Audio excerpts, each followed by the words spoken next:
Hola, ¿cómo están todos mis queridos y amados maestros de nuestra comunidad berea? Vamos a ver hoy una etapa más de este taller de enseñanza y vamos a hablar ahora en el capítulo 6. Es la lección 7, pero capítulo 6 de la preparación de una lección bíblica. Eh, Recordando un poco hacia atrás, hemos hablado del maestro, hemos hablado del alumno. Ahora hemos hablado del don, hemos hablado de la palabra de Dios, ahora vamos a hablar de la lección, que finalmente es con lo que nos presentamos delante de nuestros alumnos. Nos presentamos con algo que tenemos que entregar y que debemos estar seguros que estamos entregándolo de parte del Señor.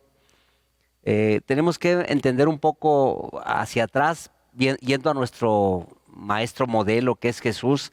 ¿Qué pasaba con él? En Lucas 4:32 dice la palabra de Dios que y se admiraban de su doctrina, o sea, de su enseñanza, porque su palabra era con autoridad. Entonces Jesús enseñaba con autoridad.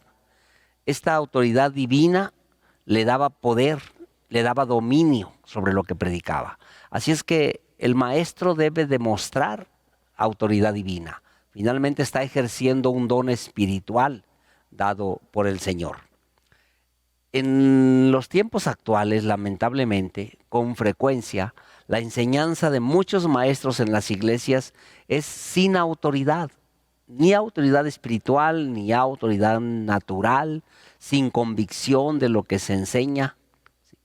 Y tenemos que apercibirnos de que nuestra enseñanza no esté perdiendo el espíritu del Señor como impulsor y la esencia bíblica como fuente. Porque esas dos cosas, el espíritu del Señor como impulsor y la esencia bíblica como fuente, es lo que le da vida a la enseñanza.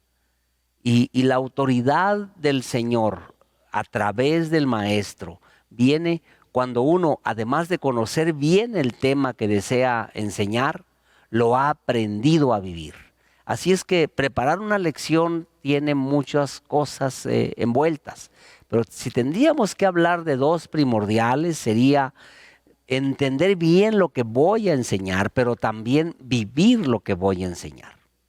Entonces vamos a ver 5 secciones en esta clase de la preparación de una lección bíblica, 5 partes. La primera de ellas, la número 1, es la importancia de la preparación de una lección bíblica. Para lograr los objetivos, al transmitir una verdad bíblica debemos de prepararla. También debemos de preparar la lección para transmitir confianza y seguridad al impartir clase. Tengo que definir qué objetivos tiene la lección que voy a presentarle al alumno. Tengo que también transmitir confianza y seguridad al estarle compartiendo a mi alumno.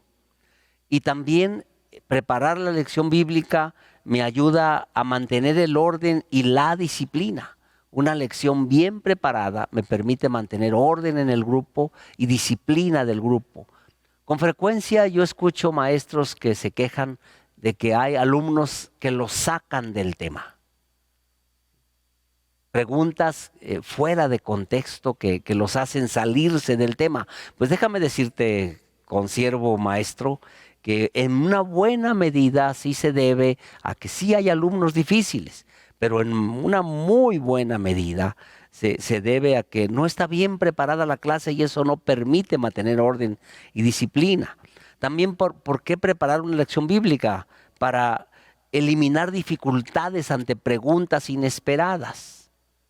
Cuando me llegan preguntas que tienen que ver con el tema, si yo lo preparé, si tú lo preparaste, seguramente no vas a tener dificultades para responderlas. Y si no tienen que ver con el tema, tampoco vas a tener dificultades para dejar a un lado la pregunta y poderla contestar en otro contexto.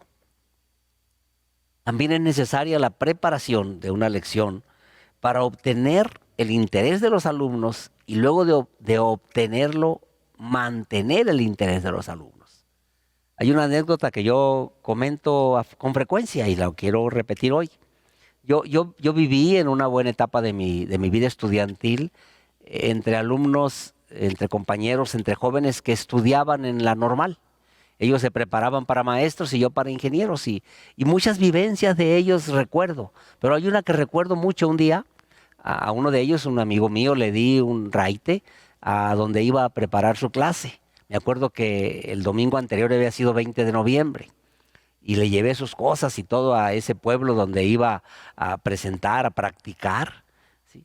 Y le tocaba toda la semana y me quedé ahí, no tenía nada que hacer ese día, entraba a trabajar en la tarde y me quedé a observarlo, le ayudé a arrimar todo y los niños estaban en un desastre. Para empezar, el maestro que ellos conocían no estaba ahí, estaba atrás, observando al practicante.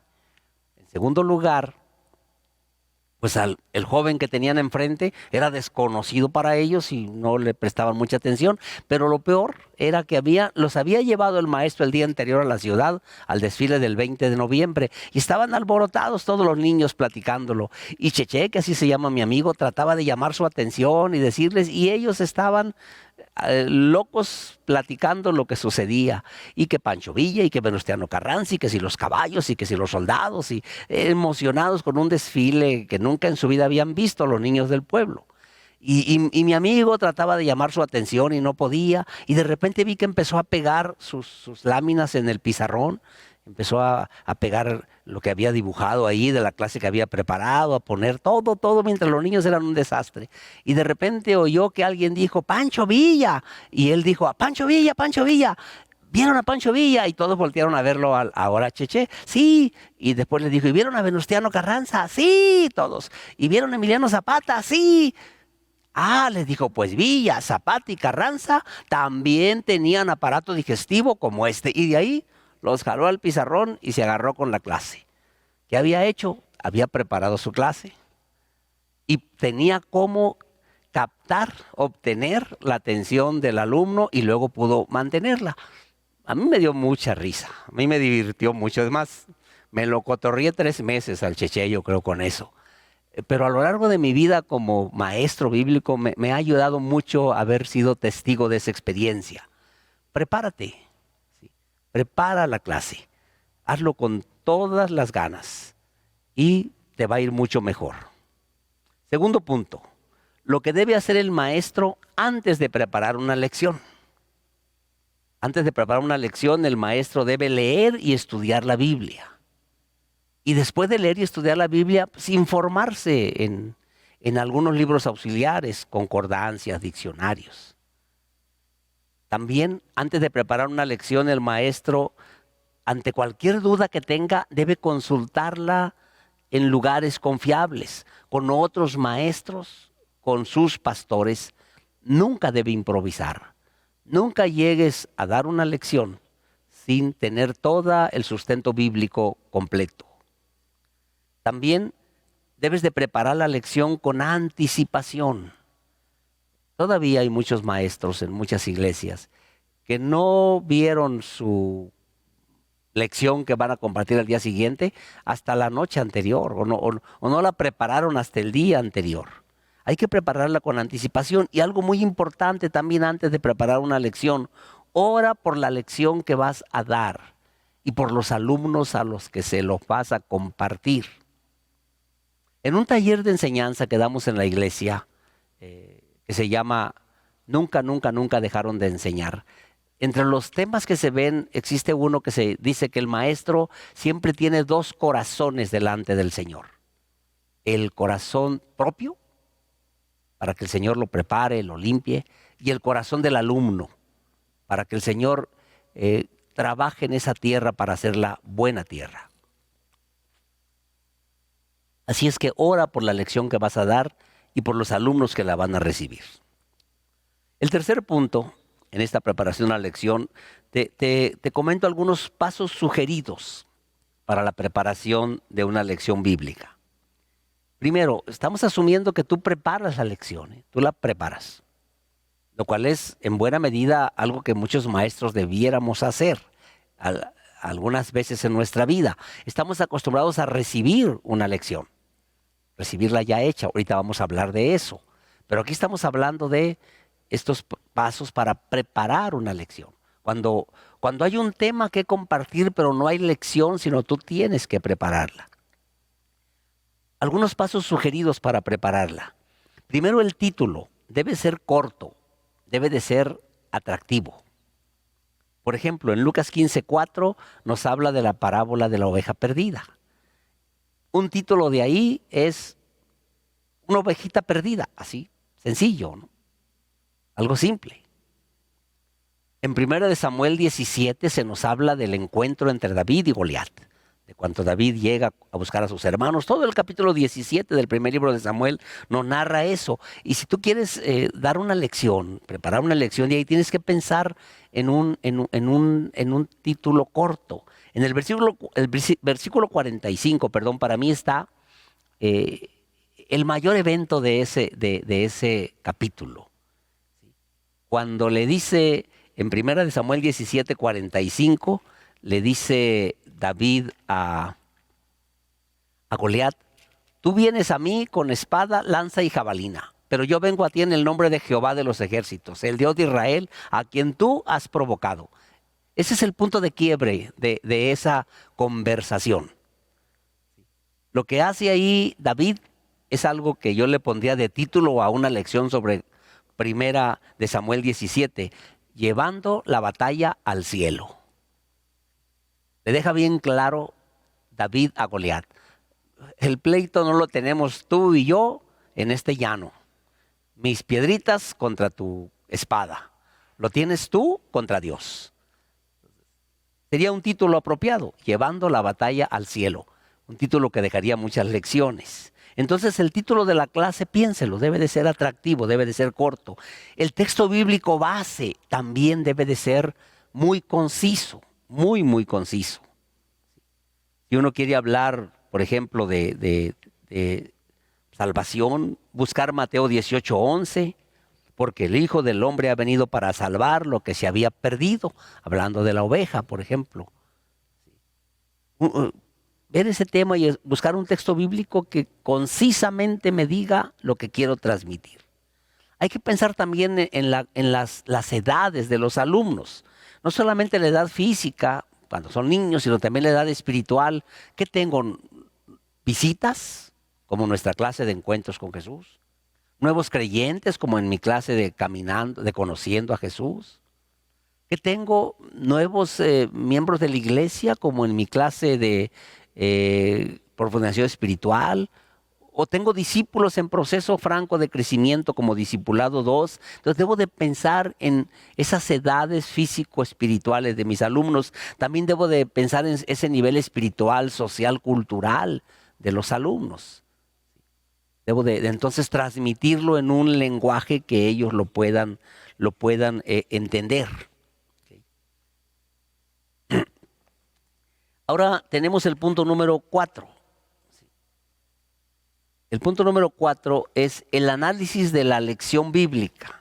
Cuando usted ya recibe una lección preparada, no la está usted preparando.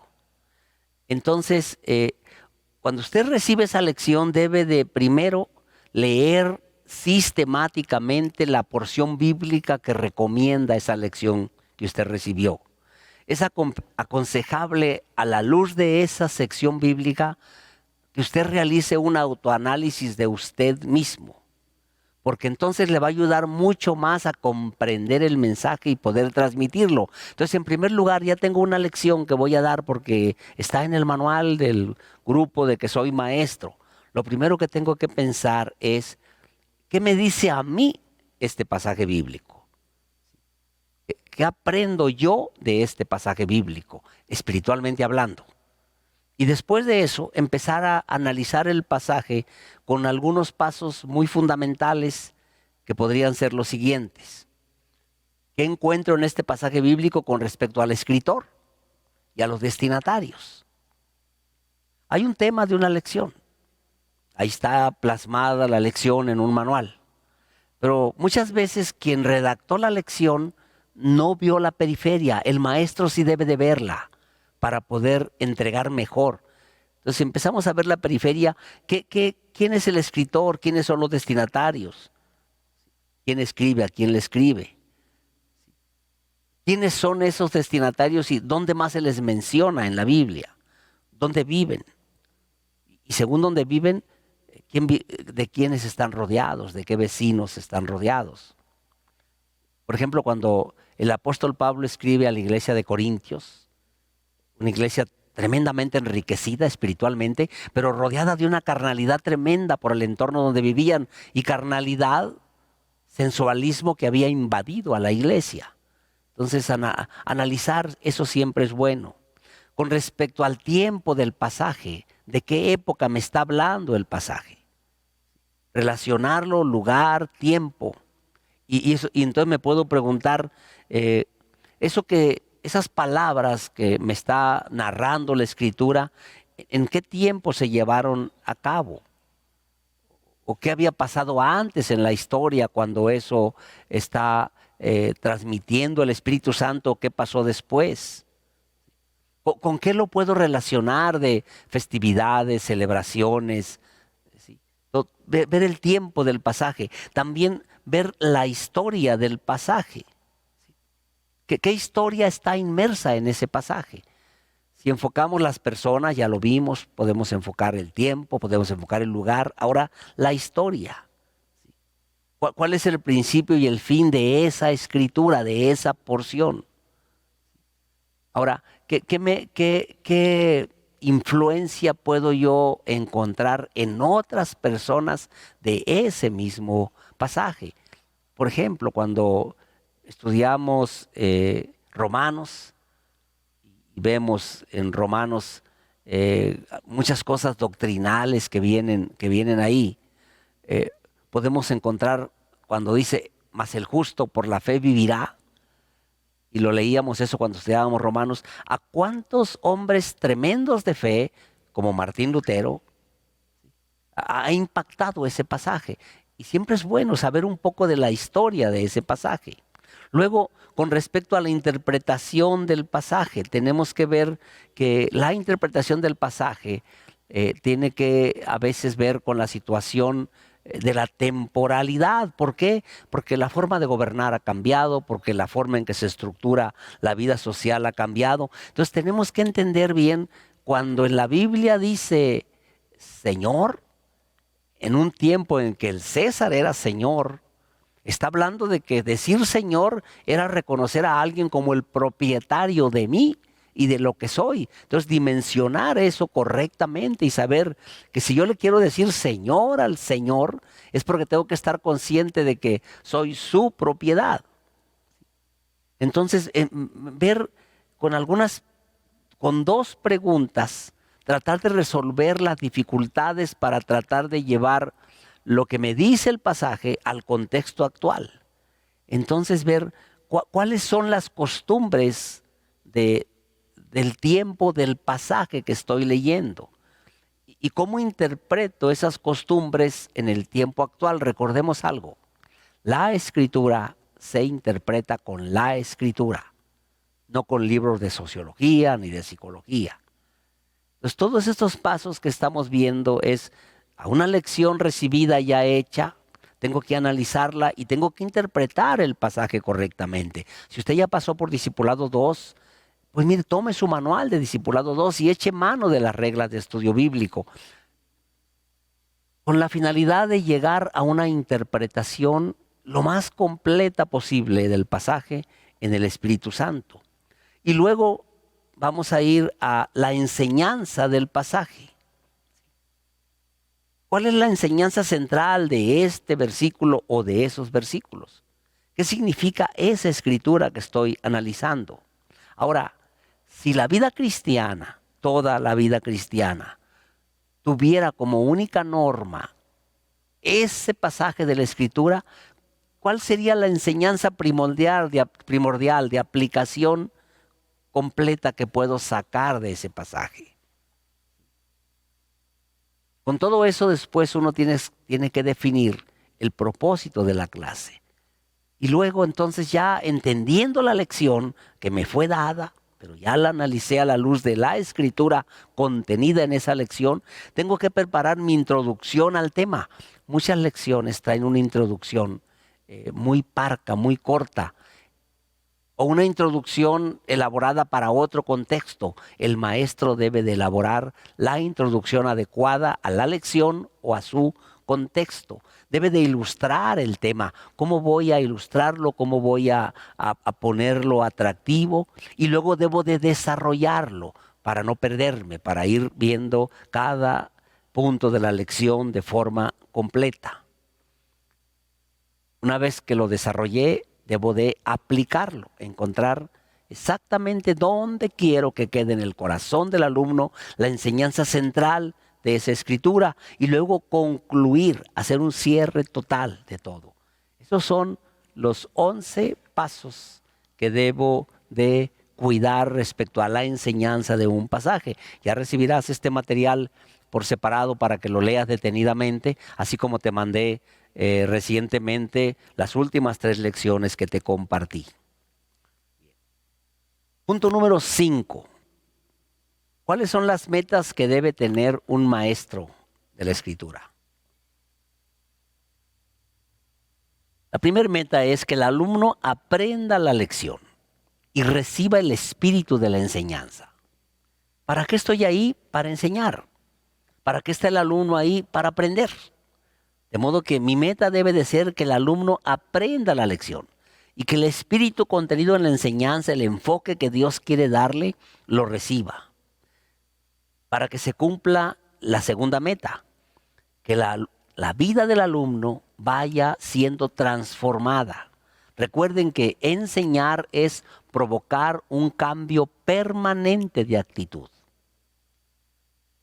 Para entonces lograr que el alumno aprenda a guardar la enseñanza en su mente y en su corazón. Que se renueve su mente y que cambie su corazón.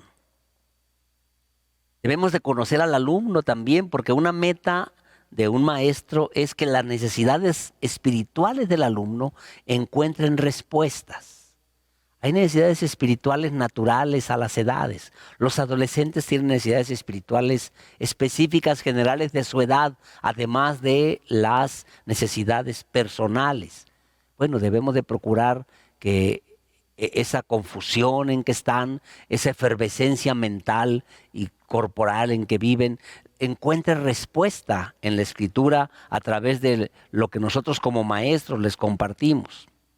También una meta que debe tener un maestro es provocar que el alumno llegue a ser un investigador de la palabra, que darle el ánimo, el aliento para que por su propia cuenta quiera buscar la palabra y que busque siempre profundizar en la verdad.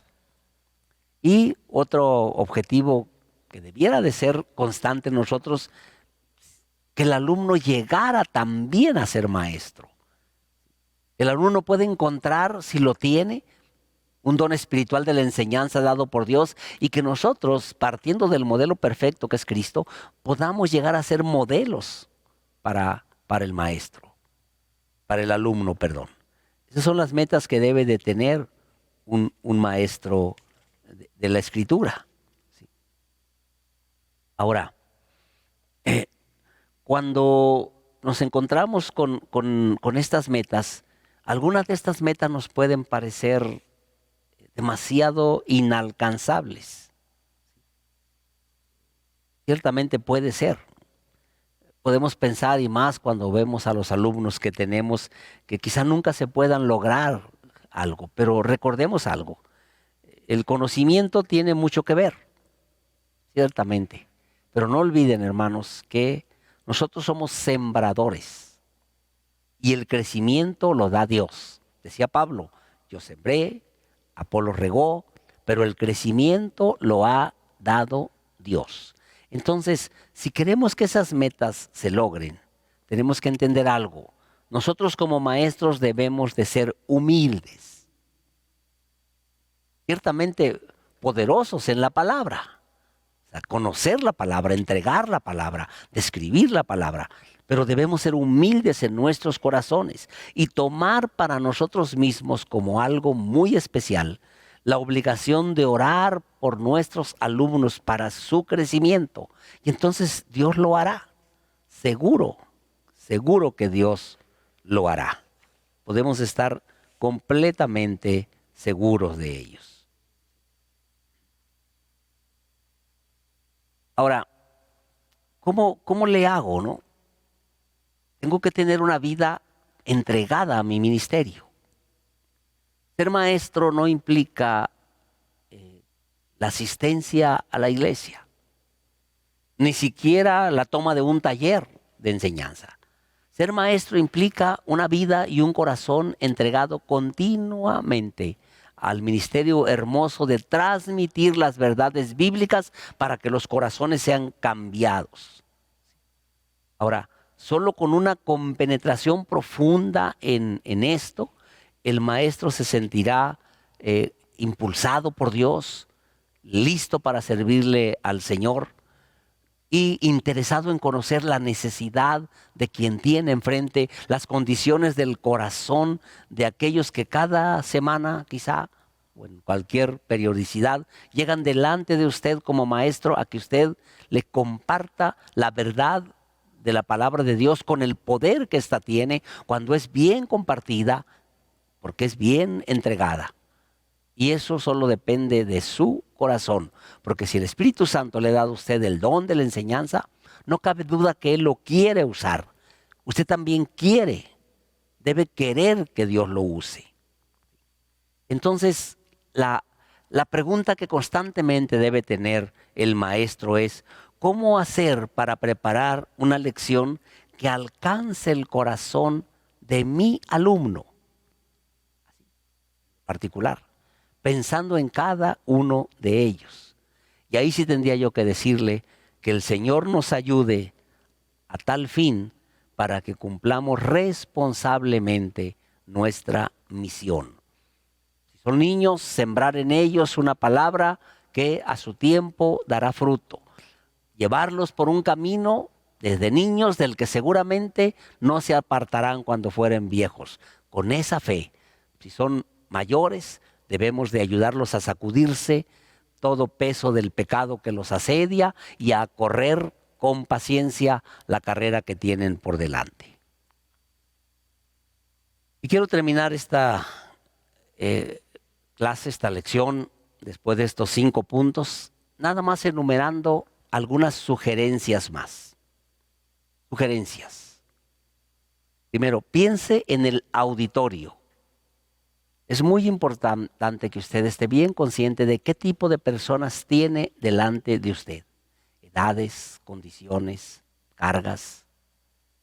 Por ejemplo, situaciones. En este tiempo que estamos enseñando, la inmensa mayoría de las personas que tenemos delante de nosotros tienen una carga en común, la inmensa mayoría.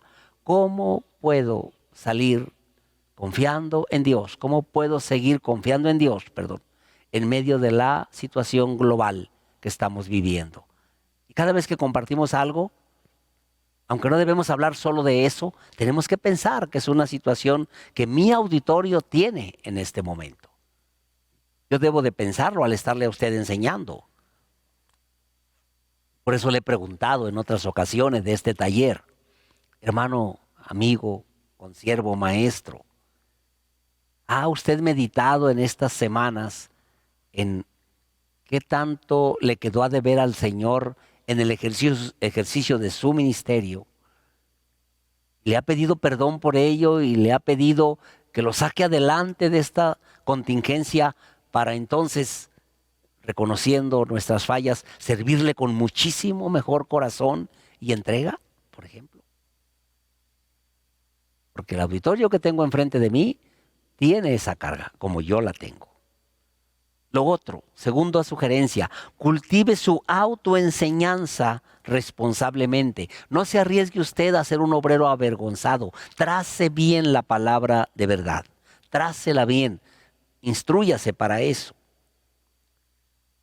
Tercera sugerencia, trabaje en el desarrollo creciente de su propia pericia en el ejercicio de su ministerio. Mejórese cada día para entregar mejor lo que Dios le da por compartir. Mejore sus métodos, mejore sus prácticas, trate de mejorar su vocabulario. El vocabulario finalmente es el conjunto de palabras, de formas de usar las palabras almacenadas en nuestra mente y que salen por nuestros labios. Así es que si usted quiere mejorar ese conjunto, pues ponga más palabras. ¿Qué quiere decir? Lea más. El maestro debe ser ávido, buen lector. Lector de buenas fuentes. La mejor fuente es la escritura. Pero hay buenos libros que nos permiten mejorar en mucho en el ejercicio de nuestro ministerio. Sea buen administrador de la información, como sugerencia. Cuando usted tiene una lección, tiene información, administrela bien, entréguela bien. Si una clase no la puede terminar en una lección, porque es mucha, no la termine. El que mucho abarca, poco aprieta. Administrela bien. Y, por último, sea usted el primer alumno de su clase. Sea usted el primero interesado en aprender lo que usted está enseñando. Sea usted el primero en aplicar en su vida lo que usted quiere mostrarle a los demás, que lo apliquen. Y si el alumno pregunta algo que usted no sabe responder, no corre el riesgo de inventar. Sea humilde y prepárese y busque, entérese, pídale a Dios fuente y sabiduría y luego humildemente reconozca que en ese momento no sabe, pero vaya y aprenda y luego enseñe más completamente. Y la última sugerencia, hay que tener presente siempre la importancia de la oración intercesora por usted mismo y por su grupo, ahí en su cámara secreta, ahí en el lugar, en ese cuarto de guerra donde seguramente usted se prepara para servirle mejor al Señor. Que Dios le bendiga. Que si tiene que preparar una lección, la haga desde el Espíritu del Señor y su palabra de forma hermosa. Y si tiene que dar una lección ya preparada, puede estructurar completamente el plan de entrega que Dios le ponga en su corazón. Seguimos adelante con este taller y sigo orando que el Señor trabaje en usted, trabaje en mí, trabaje en toda la estructura de enseñanza de nuestra iglesia y que seamos maestros libres de vergüenza, entregando bien la palabra de verdad. En el nombre de Jesús. Amén. Dios le guarde.